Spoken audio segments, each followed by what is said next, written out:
3, 2, 1, we have arrived! We are Rai! Wow, may hand sign na! Alright! Ito yan. Kasi rock and roll muna, rock and Rock and roll! roll. Rock and roll. And another rock and roll. Then put it together. We rockin'! We rock it. Yes. We have the right line. At kapag pinagdikit mo siya... At kapag pinagdikit, Wait lang. Ay, mali. Excited lang, excited si Dre. At kapag pinagdikit to, our arrow.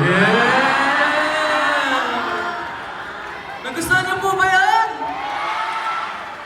So dapat guys, yung right hand nyo nakaharap sa kausap nyo. Tapos yung left rock on ay nakaharap na sa inyo. So magkaiba siya, hindi siya ganon. Ganon siya. Tama, di ba? Tama po. Tama po, Yes, tama po. tapos W. Kasi W. rhyme. Tapos naging arrow. Arrowhead. Yung diamond na arrowhead. Yes. Ang galing. Ang taba naman ang utak.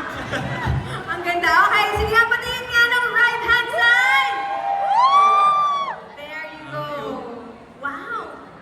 Grabe itong first album showcase nyo, ha? May official fandom name na. Meron pang official hand sign ng Rhyme. Alright, there you have it. So, arrows. Wow, first time natawag ng arrows. Now that you know your name and the hand sign of Rhyme, let's keep that energy going. Okay, so guys, are you ready for